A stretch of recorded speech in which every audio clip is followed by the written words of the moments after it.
todas y a todos. Sí, comenzamos entonces la segunda unidad del curso, aquí del curso de Género y Filosofía.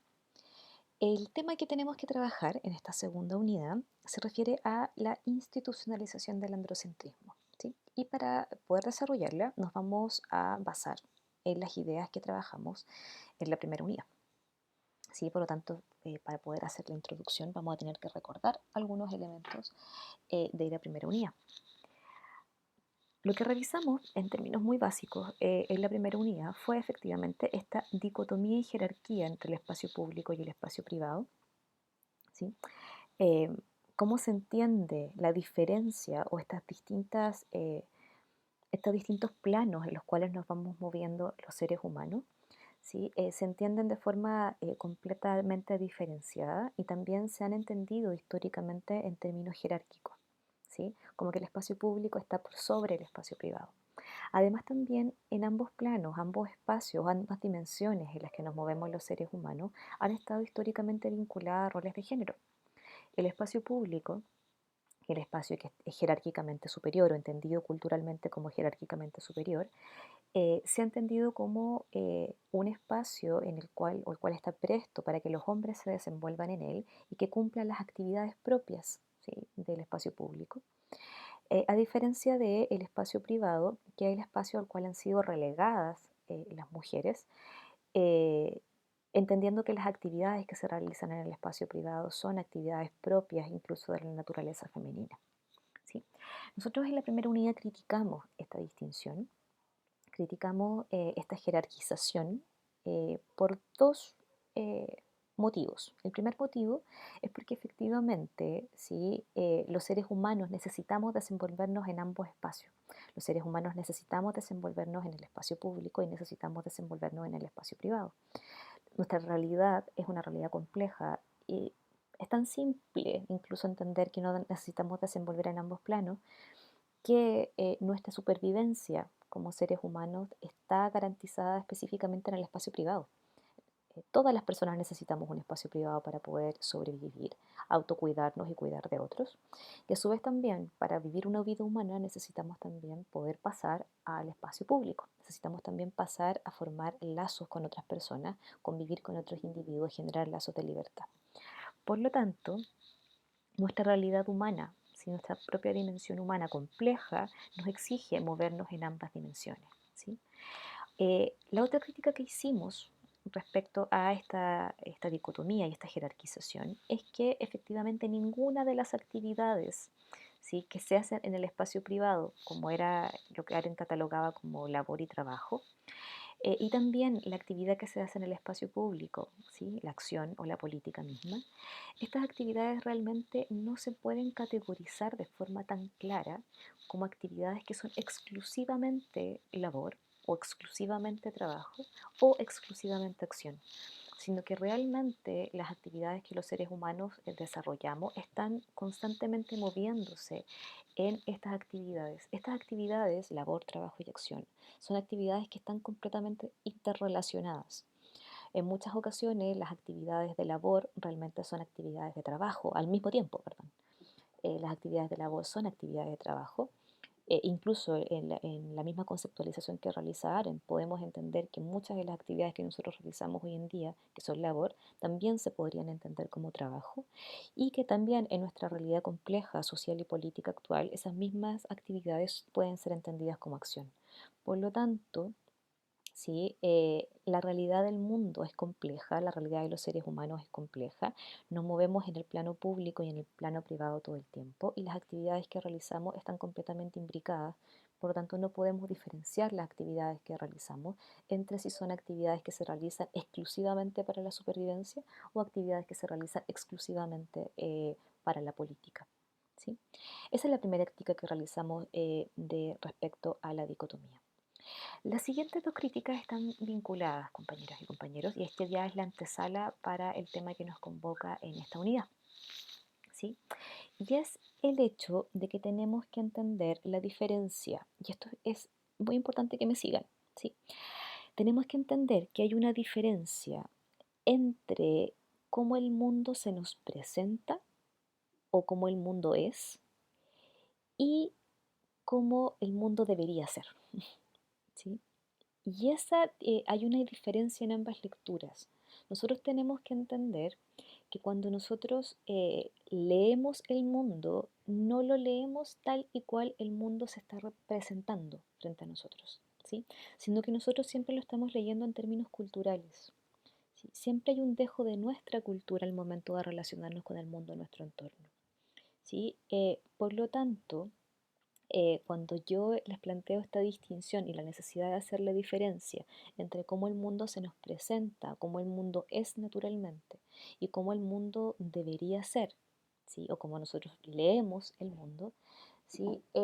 Es la diferencia entre naturaleza y cultura, ¿sí? La forma en que nosotros leemos el mundo o la forma en que nosotros pensamos que el mundo debería funcionar, la forma en que nosotros pensamos que los seres humanos deberíamos actuar, sí, todos esos elementos son elementos culturales y elementos que no pertenecen al espacio de la naturaleza, ¿sí? El punto es que las culturas en general, las culturas humanas, siempre se mueven confundiendo ambos planos, siempre se mueven confundiendo el plano natural con el plano normativo, ¿sí? ¿Cuál es el problema que trae esto? ¿Sí? ¿Cuál es el problema que genera el hecho de que confundamos la naturaleza con la cultura o la creación humana? Que finalmente eso es lo que estamos trabajando acá, ¿sí? Cuando se confunden ambos planos, ¿sí? Cuando vinculamos y realmente generamos una confusión entre ambos espacios, lo que ocurre es que se está de alguna forma legitimando la jerarquización, se está legitimando el proceso de objetualización y se está legitimando la dominación. La mejor forma de ejercer dominación sobre otro individuo o sobre otro colectivo, ¿sí? Es naturalizando las diferencias que existen y naturalizando la situación que se está viendo. Les voy a poner un ejemplo, porque con ejemplos todo esto se entiende de forma mucho más clara, ¿sí? Em, la esclavitud, ¿sí? La esclavitud no se presentaba simplemente como una instancia de dominación de una comunidad por sobre otra. Tampoco se presentaba en ningún caso la esclavitud como una forma de generar ganancias para cierta comunidad, ¿sí?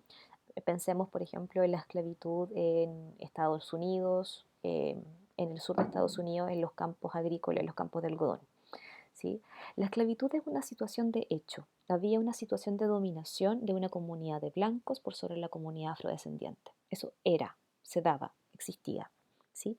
Pero ¿cómo se entendía la esclavitud? La esclavitud se naturalizaba, compañeras y compañeros, y se entendía de tal forma que eh, la raza negra, ¿sí? La comunidad negra poseía características inferiores a la comunidad blanca, de tal forma que era correcta la dominación, ¿sí? No solamente existía dominación, sino que la dominación era lo que debía ser, era necesariamente así, ¿sí?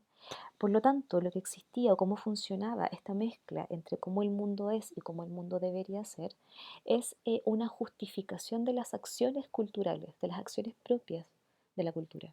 ¿Sí? Otro ejemplo que les puedo poner para que se pueda entender esto mucho mejor es la naturaleza, eh, la biología femenina, porque las mujeres poseemos a un aparato reproductor que nos permite la gestación, ¿sí? Nos permite la gestación de otro ser vivo. Se ha entendido a lo largo de la historia que las mujeres debemos gestar, que las mujeres debemos parir, que las mujeres debemos ser madres, como si nuestra naturaleza finalmente fuese la maternidad, ¿sí? Ahí hay una confusión entre el plano de lo que es, tenemos útero, tenemos un aparato reproductor que permite la gestación y él debería ser, debemos ser madres, ¿sí? Esta es la mezcla, ¿sí? Lo que les planteo en esta confusión que existe entre estas dos dimensiones es la confusión clásica entre el espacio natural y el espacio cultural. Entiéndase de esta forma.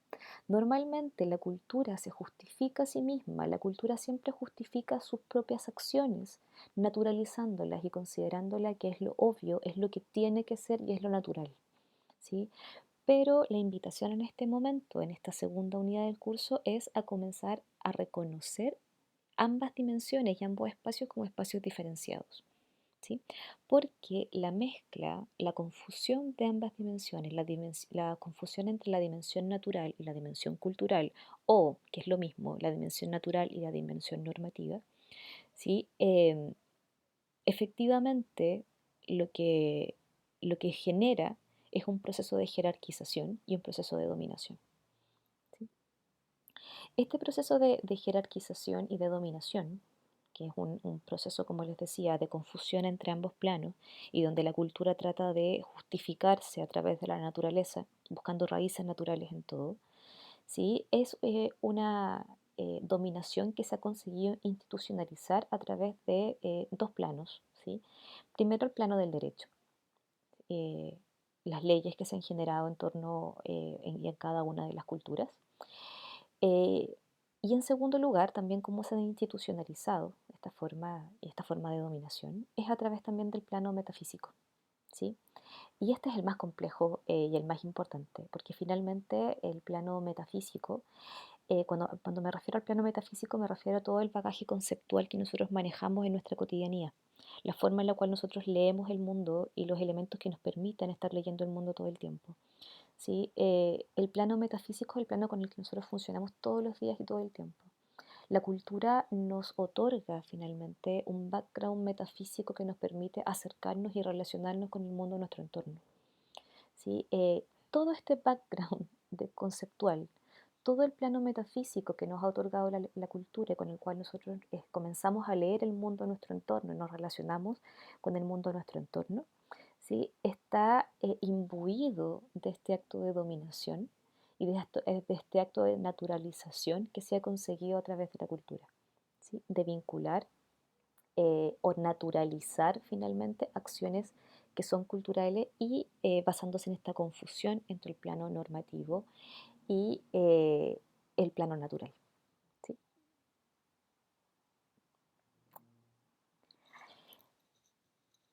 La importancia entonces, entendiendo lo anterior, entendiendo estas confusiones constantes que existen entre cultura y naturaleza y entendiendo también esta confusión constante que existe entre el plano del el ser y el deber ser. Perdón, aquí es la diapositiva que tiene que existir. Tenemos que tener en cuenta entonces que nuestra cultura o la forma en que nosotros nos relacionamos con el mundo, compañeras y compañeros, está basada en dos lecturas falaciosas.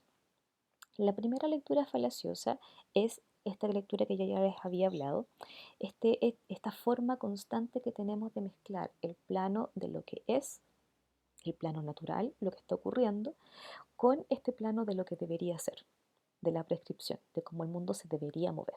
¿Sí? Efectivamente, cuando yo leo, cuando yo hago la afirmación de cómo el mundo debería ser, lo que yo estoy haciendo en ese plano es vinculando o haciendo un análisis cultural respecto al mundo. ¿Sí? Cómo deberían ser las acciones humanas, cómo el mundo se debería mover, cómo los seres humanos deberíamos ser, deberíamos actuar, en fin. ¿Sí? Bueno, esto es lo que vamos a denominar la falacia naturalista. Es una falacia tremendamente recurrente, nuestra cultura está cimentada, de hecho, en las constantes falacias naturalistas. ¿Sí? En nuestra cotidianidad, de hecho, nos movemos sin diferenciar estas instancias entre cómo el mundo funciona, ¿sí? Realmente y cómo yo lo estoy leyendo, cómo yo creo que el mundo debería ser. ¿Sí? Siempre nos movemos en torno a falacia naturalista. Es una parte importante de nuestra cultura, de hecho. ¿Sí? Y otra falacia a partir de la cual nos movemos, y también es una falacia que impulsa, justifica la dominación, ¿sí? Es lo que vamos a denominar la falacia de composición. Quizás alguno de ustedes la conoce como la falacia del todo por la parte, y que de hecho también se vincula directamente con lo que vamos a denominar de ahora en adelante la falacia androcéntrica. ¿Sí? ¿En qué consiste esta falacia de composición? Efectivamente en confundir la situación de un grupo con la situación general. Y esto nos ha ocurrido a lo largo de la historia de la humanidad, ¿sí? Todo el tiempo, todo el tiempo. Porque de hecho siempre se ha expuesto que las necesidades humanas, ¿sí? La situación humana, la naturaleza humana, en fin, la humanidad siempre se ha revelado a partir de las necesidades de una parte de la humanidad y de hecho de una parte ínfima de la humanidad. ¿sí? Lo que nosotros hoy en día conocemos como la definición de ser humano, lo que nosotros conocemos de hecho como la importancia de los derechos humanos, todo esto se ha pensado a partir de las necesidades exclusivas de un grupo minoritario de seres humanos, que son hombres, ¿sí? Pero también no todos los hombres han participado en esta definición, sino que han sido siempre hombres blancos, europeos, de clase alta, adultos, de cuerpo funcional. ¿Sí? Por lo tanto, todo lo que nosotros hoy en día nosotros conocemos como los preceptos humanos, todo lo que nosotros hoy en día conocemos como la definición de ser humano, realmente no es en ningún caso una definición representativa de las necesidades del colectivo humano, sino solamente son representativas de un grupo minoritario de seres humanos compuestos por hombres, ¿sí? Y hombres de las características que previamente les dije. ¿Sí? Por lo tanto, la humanidad en su conjunto o la forma en cómo yo comprendo la humanidad y sus propias necesidades en realidad no son representativas. Nunca nos hemos planteado las necesidades que realmente tenemos en términos de la diversidad de seres humanos que comprendemos el mundo, sino que realmente la humanidad o el concepto humanidad ha estado secuestrado a lo largo de la historia por un grupo humano, como les decía, minoritario. ¿Sí? Y es importante entender en este momento, ¿sí? Ya que estamos trabajando haciendo esta diferenciación y tratando de entender cómo funciona la acción de la dominación, es importante entender cuál es el funcionamiento de nuestra cultura y cómo nuestra propia cultura se ha construido a partir de estas dos falacias, que, como les decía, eh, apoyan, ¿sí? Justifican la dominación que existe, la dominación social, la dominación de género, pero también otras formas de dominación que existen también en nuestras sociedades y han existido a lo largo de la historia. Particularmente en este momento nos tenemos que detener en una revisión respecto a la dominación hacia las mujeres, ¿sí? Y cómo también la dominación hacia las mujeres se ha construido, ¿sí? A partir de esta distinción entre mundo público y mundo privado. Y cómo esta distinción entre mundo público y mundo privado también, que revisamos durante la primera unidad, por el hecho de también representar una jerarquía y representar una dominación, ha funcionado también, compañeros y compañeras, a partir de estas falacias. Estas falacias están constantemente ahí funcionando, ¿sí? En nuestra cultura para entender todas las formas de dominación, para justificar todas las formas de dominación. La gracia pueda desentrañar, ¿sí? Estas falacias ahí discursivas que están funcionando. ¿Sí? En este momento nos vamos a centrar en revisar cómo estas falacias han contribuido a la dominación, ¿sí? De las mujeres, apoyándose en esta distinción de los espacios público y privado y en esta jerarquización de los espacios públicos y privados, para lo cual es importante como desentrañar cómo funciona la relación, cómo ha funcionado, de hecho, la relación entre las mujeres y el espacio público. ¿Sí? Darnos cuenta cómo estas falacias de alguna forma han hecho que la cultura, ¿sí? Otorgue a las mujeres cierto rol y ha justificado el rol que cumplen las mujeres en la cultura. ¿Sí? La falacia naturalista la podemos ver reflejada en esta afirmación que les planteo en primera instancia. ¿Sí? Por ejemplo, el hecho de que las mujeres no estén en el espacio público significa, ¿sí? Que las mujeres no deben estar en el espacio público porque su naturaleza no es óptima, no es propia para estar en el espacio público. ¿Sí? Esto es algo que, de hecho, es una forma de justificación de la situación en la cual han estado las mujeres a lo largo de la historia. ¿Sí? Porque no están significa que no deberían estar. ¿Sí? Naturalizando una situación de hecho, naturalizando una situación cultural. ¿Sí? Así funciona entonces la falacia naturalista. Y por lo tanto, este es un ejemplo para que nosotros entendamos cómo la falacia naturalista funciona en la relación que ha tenido de dominación hacia las mujeres a partir de este rol de género que las ha vinculado más al espacio privado. ¿Sí? La segunda afirmación que podríamos hacer y que aquí ya de hecho vamos a la falacia de composición.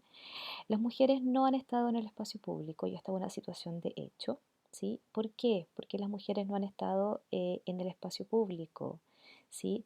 Porque de hecho a las mujeres no se las ha considerado en las luchas políticas por los derechos. Por lo tanto, lo que ha ocurrido es que las mujeres históricamente no han participado del espacio público, por lo tanto, no han participado por la discusión de sus derechos y no han manifestado públicamente sus necesidades, ¿sí?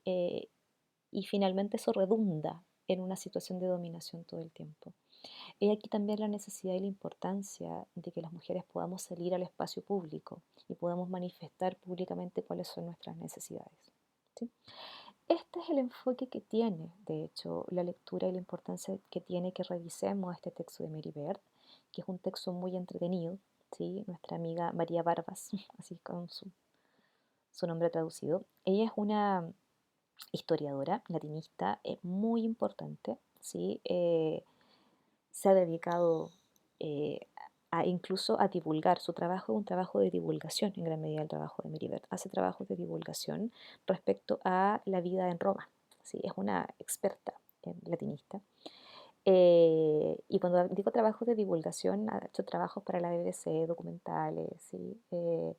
Y trata de llevar finalmente o de poder entender la vida de los romanos y poder comprender también nuestra vida hoy en día a partir de la historia de los romanos. Sí, por lo tanto, el texto de Meribert lo que hace, si ustedes se dan cuenta, es todo el tiempo mezclar la situación actual, entendiendo cómo la situación en el tiempo no ha cambiado, cómo la relación de las mujeres y el poder históricamente sí, ha sido una relación conflictiva, cómo la forma en que las mujeres hemos salido al espacio público históricamente, hoy día y ayer, siempre ha sido una situación conflictiva, ¿sí?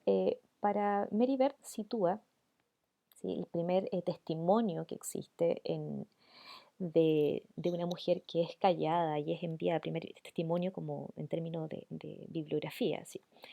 El primer testimonio que existe de cuando una mujer es callada y enviada en el fondo al espacio privado del hogar es Penélope, ¿sí?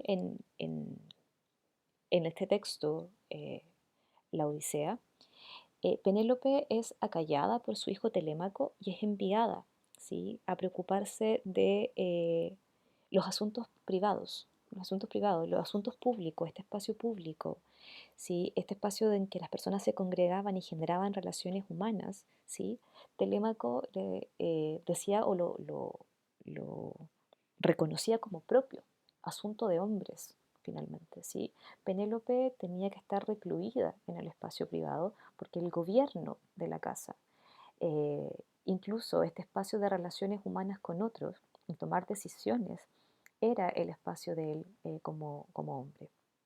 Meribert toma este ejemplo para poder entender distintas situaciones, ¿sí?, que se presentan eh, para las mujeres en la antigüedad. Hay distintos retratos de distintas mujeres que también son ridiculizadas, son acalladas, ¿sí?, son mal miradas por el intento constante de salir a la luz pública, por estos esfuerzos de salir a la luz pública, ¿sí?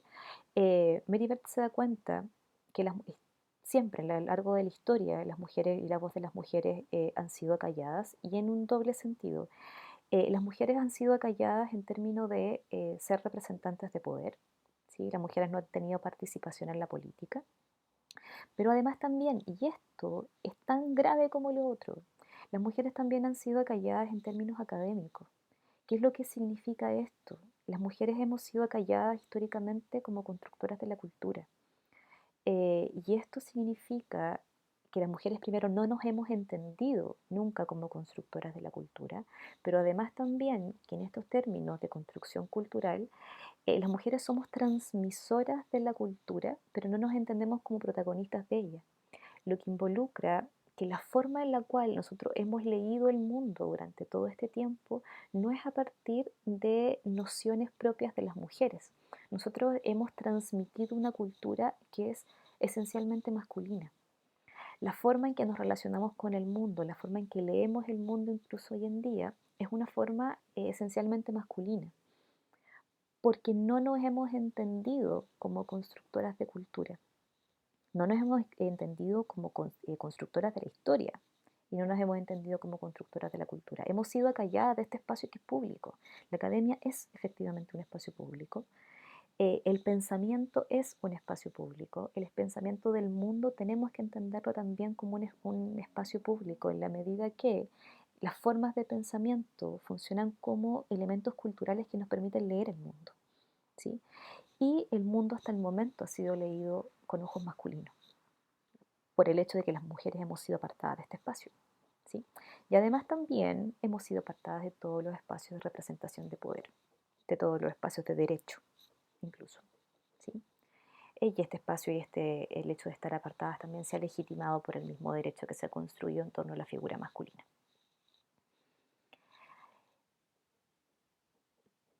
Muchas personas pueden pensar, de hecho, que sí, tratando de trasladarnos a la época clásica, eh, bueno, hay una mujer que en la época clásica se puede entender como una figura importante, ¿sí? No, eh, en Roma, sí, en Grecia, ¿sí? La figura de Atenea. Atenea es una figura importantísima, de hecho, en la Grecia clásica, diosa de la sabiduría, ¿sí? Hija de Zeus, una diosa muy, muy importante. Sin embargo, es interesante cómo incluso la lectura que se hace de esta diosa es una lectura completamente masculina y como todos los aspectos que se resaltan de Atenea son aspectos que se resaltan precisamente porque son características que culturalmente se le atribuyen a hombres, ¿sí? En primera instancia, Atenea, o una de las historias respecto al nacimiento de Atenea, es que ella no nace con cuerpo. Atenea no, nadie la pare, no se gesta, ¿sí? Atenea nace de un hachazo en la cabeza de Zeus. Es como una idea que se le escapó a Zeus, ¿sí? Zeus recibe un hachazo en la cabeza, sale una luz y ahí nace Atenea. Por lo tanto, Atenea ni siquiera es parte de este círculo vital del acto de nacimiento, ¿sí? Nace directamente de una idea de Zeus, un escape de su cabeza. Segundo lugar, el aspecto de Atenea, ¿sí? Un aspecto bastante andrógino, de hecho. También en las historias, en todas las historias que existen y que se reúnen respecto a esta diosa, Atenea jamás se le conoce pareja, nunca se le conoce con un vínculo de relación de pareja, que sí era bastante común en el resto de los dioses, ¿sí? Por lo tanto, tenemos que entender que la única figura importante en términos de las mujeres que podían haber destacado en el mundo clásico, ¿sí? Que era el rol que cumplía esta diosa, un rol muy importante, ¿sí? Realmente esta diosa cumple un rol de androginia, ¿sí? Una androginia completa. La lectura que se tiene de todo lo positivo en Atenea, en esta diosa, son elementos masculinos o que culturalmente se entienden como elementos masculinos, ¿sí? Y esa es la realidad que descubre Mary Beard en estas tres mujeres, ¿sí? Estas tres mujeres eh, que ella toma los ejemplos clásicos y la forma en cómo se refieren, ¿sí? En la época clásica, a estas tres mujeres que deciden irrumpir en el espacio público, ¿sí? El caso de Mesia, ¿sí? Una mujer de la cual se tiene testimonios y a la que se le denominaba la andrógina, ¿sí? Porque era tan buena para referirse o tan buena para hablar, tenía tanta habilidad para moverse en el discurso público que como que no podía ser mujer, ¿sí? Parecía hombre realmente, ¿sí? Era tan buena que parecía hombre. Eh, y esa era la realidad. Para poder salir entonces, una de las formas que tenían las mujeres para poder salir a la luz pública en la época clásica era la androginia. No ser valorada en cuanto mujer, sino ser valorada porque tenías características masculinas. Eras tan buena como si fueses un hombre, ¿sí?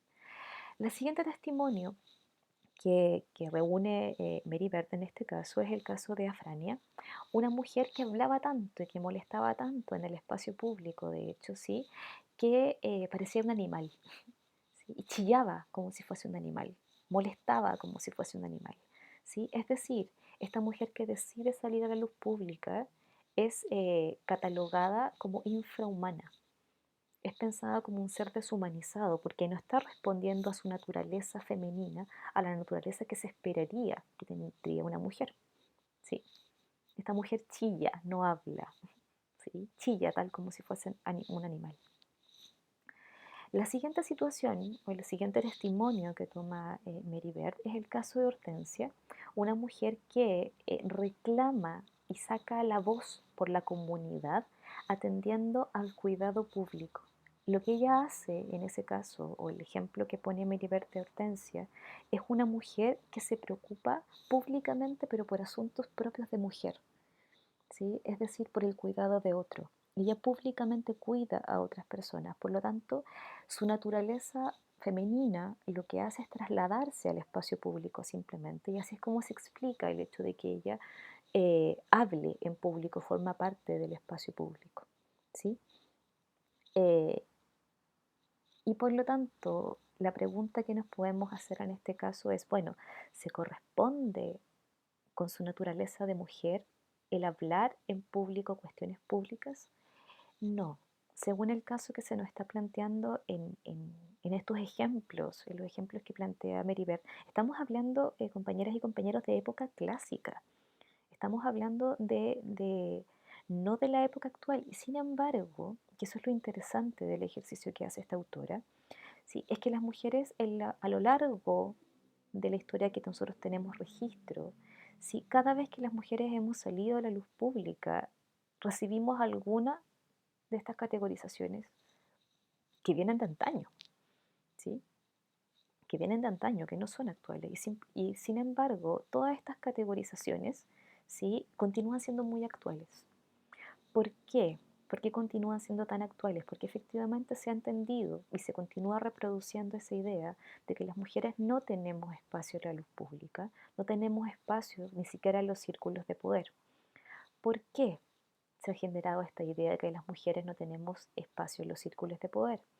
¿Sí? Bueno, porque finalmente la naturaleza o lo que es la mujer, la naturaleza de la mujer, siempre ha estado definida por hombres. ¿Sí? ¿Qué es lo que es la mujer o cuál es el rol y el espacio que debería tener la mujer? Siempre es una definición de una naturaleza que ha sido pensada por hombres y que ha sido reproducida en los espacios de conocimiento, en los espacios culturales y en los espacios de sentido por esta visión masculina. ¿Sí? Y aquí es donde están funcionando todo el tiempo ambas falacias, en la reproducción de la forma en que se ha entendido el rol de la mujer. El hecho de que las mujeres hayamos sido relegados a un rol privado y que hayamos sido separadas completamente del rol público, ¿sí? Da cuenta de ambas falacias todo el tiempo, de que efectivamente lo que se ha pensado como la naturaleza humana e incluso la naturaleza propia de las mujeres ha sido pensada por un grupo muy pequeño de la humanidad, con lo cual se ha generalizado para todos los seres humanos, punto uno. Y punto dos, porque se ha confundido la situación de hecho con lo que debería ser. Las mujeres hemos sido apartadas del espacio público y eso se ha entendido como que la naturaleza de las mujeres no es apta para el espacio público.